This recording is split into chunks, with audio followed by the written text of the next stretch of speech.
As the evening light softens into that gentle golden hue and the house grows quieter around you, you're likely in your favorite spot, maybe nestled in your armchair with a light blanket across your lap, or standing by the window watching the sky change while your tea steams gently in your hand. You feel that familiar tiredness settling in again, deeper than the day really earned. Your back carries a quiet stiffness. Your thoughts wander without quite landing, and even the little everyday things that used to happen automatically, like remembering if you already turned off the porch light or what you plan to read before bed, now take an extra moment to come clear. You might let out a soft breath and think to yourself, well, this is just what getting older does, isn't it? But let me sit down right here with you, like we're old friends sharing the calm end of the day, and speak straight from my heart. I've heard this same gentle worry from so many people in their 60s, 70s, and beyond. And after more than 20 years working closely with seniors on sleep and brain health, I can tell you honestly, a great deal of that mental heaviness, those frustrating little memory slips that show up more often these days, and the quicker way small irritations can feel bigger than they used to, aren't always just the years adding up. Very often they're connected to sleep habits that have quietly drifted out of their best rhythm. And the truly hopeful part is that gentle, everyday adjustments can help bring back clearer mornings, steadier moods, and a sense of your mind working more like it once did. Every single night, it becomes a patient caretaker, gently sweeping away the waste products that pile up from all your daytime thinking, moving, and living. It carefully stores the memories you want to keep so they stay solid and accessible. It repairs and strengthens the delicate connections between brain cells that let you reason clearly, solve little problems, and pull up names or faces when you need them. And it resets your emotions so you can wake up feeling even and calm instead of starting the day already tense, short tempered, or weighed down. Whenever that nighttime process gets shortened, interrupted, or knocked off balance, even by things that seem small at first, the brain feels the impact right away. The changes show up in ordinary daily moments that can feel minor, but build over time. You might begin a phone call with a neighbor and then hesitate because the name of their new puppy slips your mind. Or you find yourself getting annoyed waiting for the mail carrier because patience feels thinner than it once did. Or you sit down to look through a favorite book and the words don't hold your attention the way they used to. Sometimes it's as simple as trying to follow a conversation with a friend and realizing halfway through that you've lost the thread, or getting short with your spouse over something small, like how the dishes are stacked because your nerves feel raw. Other times it's forgetting where you parked the car at the grocery store or struggling to recall the name of a neighbor you've known for years. You might notice it when you're trying to remember a doctor's appointment, or when a grandchild asks about a story from your childhood and the details feel fuzzy. The National Institute on Aging has put clear numbers to this. Nearly half of adults over 65 face ongoing sleep difficulties. Yet more than 60% of those same people believe the problems are harmless or simply what happens as you age. What they often don't see is how those sleep troubles can steadily erode brain function over months and years without any sharp pain or obvious red flags to warn you it's happening.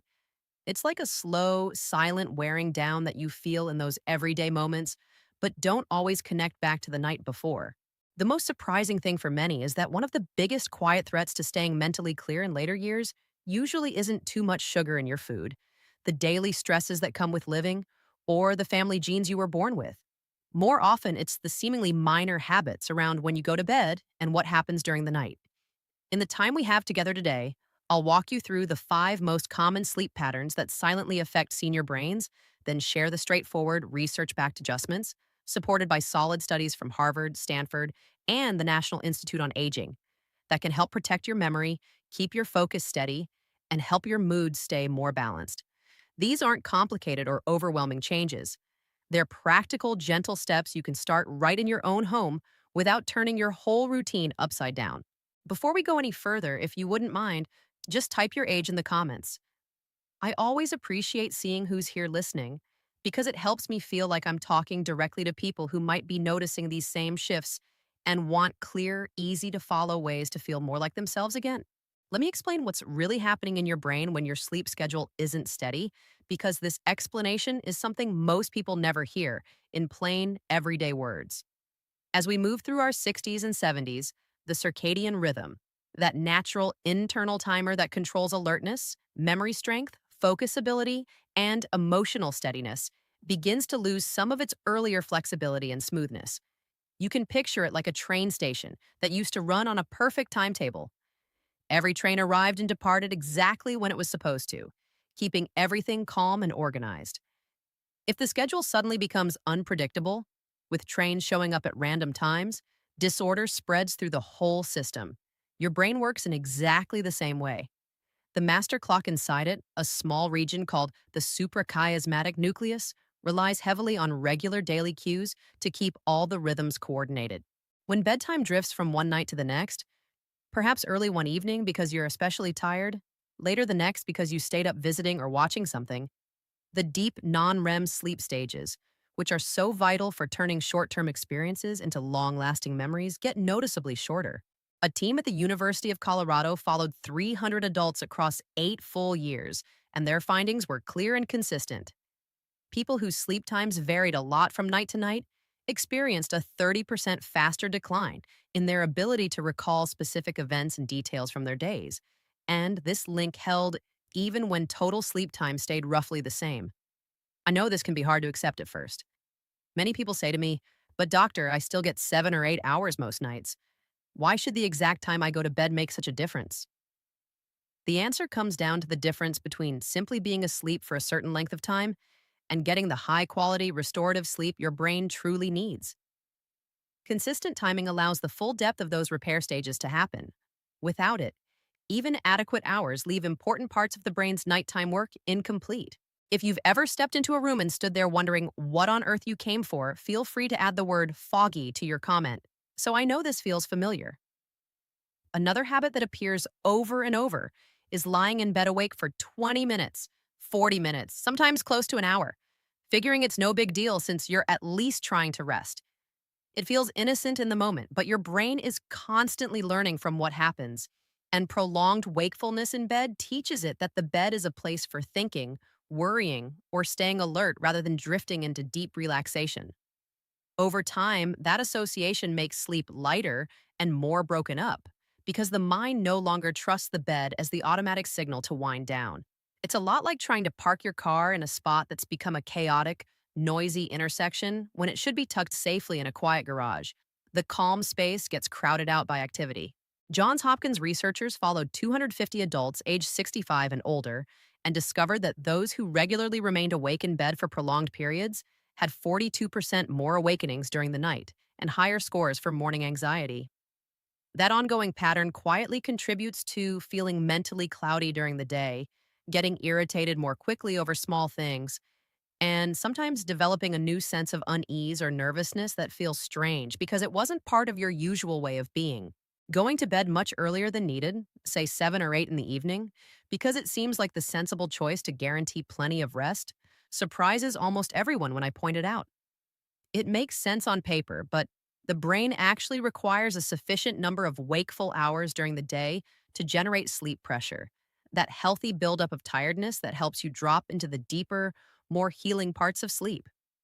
When bedtime arrives too soon, both deep slow wave sleep and REM sleep with its dreaming phases end up shortened, which directly weakens how well memories get stored and how steadily emotions stay regulated. Imagine your brain during waking hours as a sponge soaking up everything you see, hear, and do. If it hasn't had enough time to take in that daytime water, it can't fully squeeze itself clean and refreshed at night. University of Michigan researchers examined older adults who chose very early bedtimes and found their REM periods were 20% briefer, even though they stayed in bed 9 or 10 hours altogether. That shortened REM can closely resemble the early signs of thinking slowing down, yet in many cases, the brain itself remains healthy, and getting the wake sleep balance right reverses the pattern. Light coming in during the night, even faint amounts from a hallway fixture left on, a phone screen glowing while charging, or a television left on low, catches nearly everyone off guard. It tells your brain it's not truly dark yet and holds back the release of melatonin, the natural hormone that guards brain cells and helps launch the deepest, most repairing sleep phases. You might picture the nighttime brain as a factory that needs complete darkness to run its cleanup crew efficiently. Any light keeps parts of the system working when they should be off, so waste piles up longer. Stanford investigators tested the impact on adults 65 and older and saw that even modest amounts of light at night dropped melatonin levels by 50%, resulting in shallower sleep overall and less effective memory building the next day. People tend to downplay this one because the damage accumulates so slowly and doesn't announce itself with immediate discomfort, but it quietly adds to the overall burden. Using sleep medications regularly over a long period rounds out the common habits.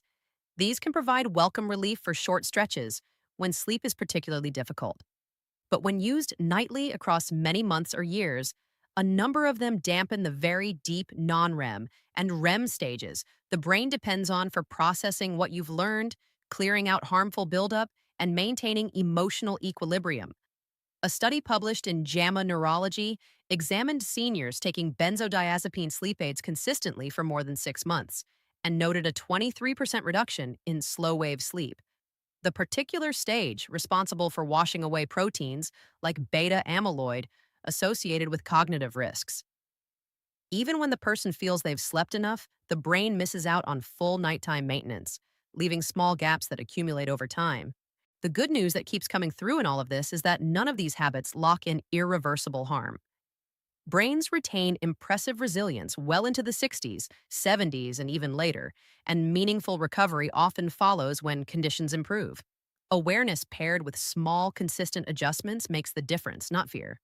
To make this feel more real, let me tell you about two people I've worked with closely. Margaret was 72 when she first came to see me. She sat across from me feeling both frustrated and frightened.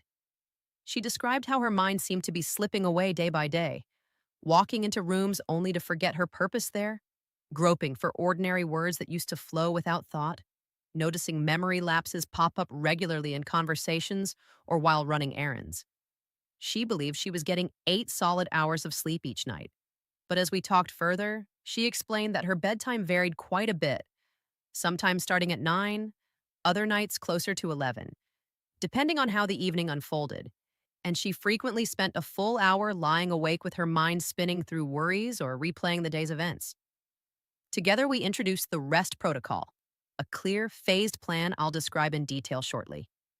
Within 6 weeks, she returned with noticeable excitement in her voice. She said her mornings had transformed.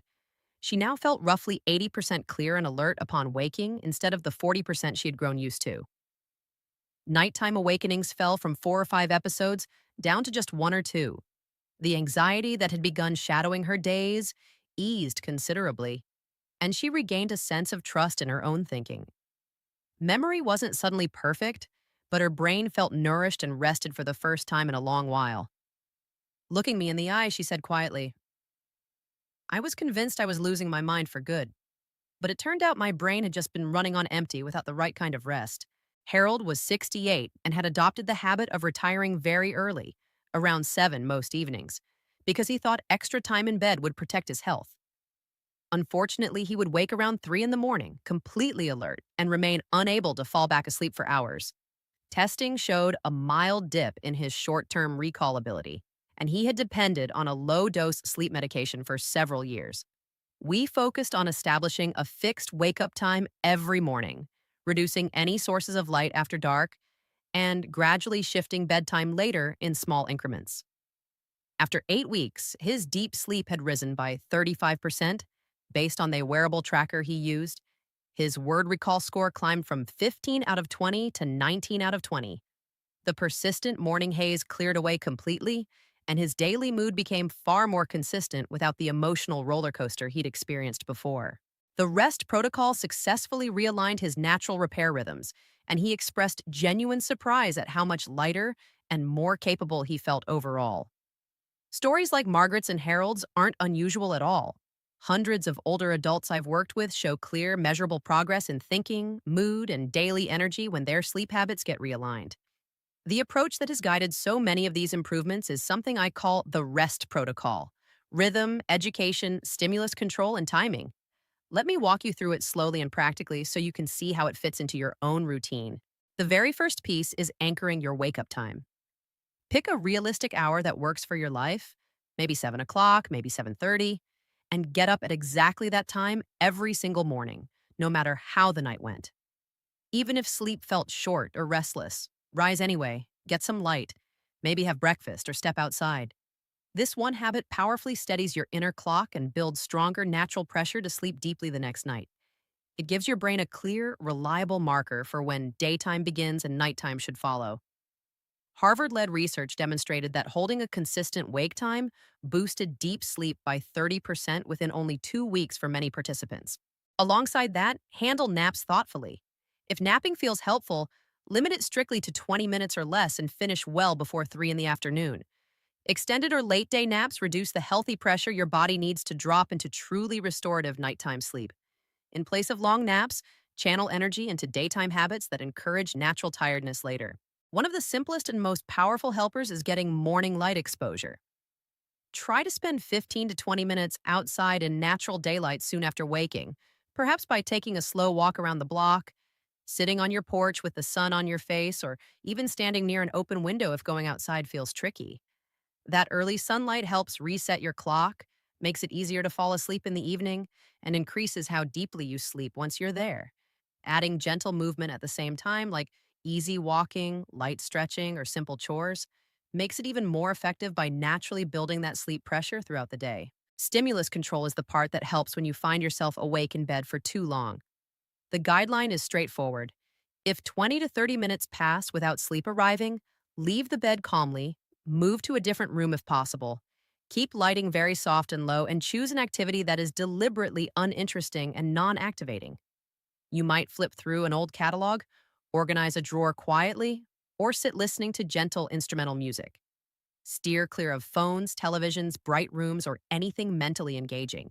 This method gradually reteaches the brain that bed means sleep rather than wakeful thinking or frustration. The Johns Hopkins group reported that seniors applying this technique reduced their average nighttime awakenings by 42% across 6 weeks, leading to noticeably fresher mornings. Regarding bedtime, the window that suits most older adults best falls between 9:30 and 10:30 at night. If your current pattern sits outside that range, resist forcing an abrupt change. Instead, adjust gradually by moving bedtime about 15 minutes later every 2 or 3 nights until you settle comfortably into the ideal zone. This slower shift allows your body to adapt smoothly and frequently, results in extended periods of deep, slow-wave sleep and REM sleep, both of which enhance memory consolidation and emotional steadiness. University of Michigan findings showed seniors who optimized bedtime in this way improved their scores on cognitive assessments by 15 to 20% after 4 weeks. The final pieces involve protecting nighttime darkness and thoughtfully reviewing any regular sleep medications with your doctor.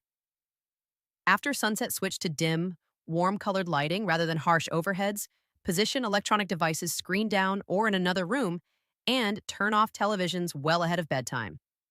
Preserving natural melatonin flow supports deeper sleep stages and more effective overnight brain cleanup. If sleep aids are part of your routine, discuss with your physician whether continuing them remains appropriate or if alternatives might better align with long term brain health. Small refinements in this area often yield outsized improvements. When you follow the rest protocol consistently, the benefits tend to unfold in stages that feel motivating and sustainable. During the initial week, sleep often grows subtly deeper.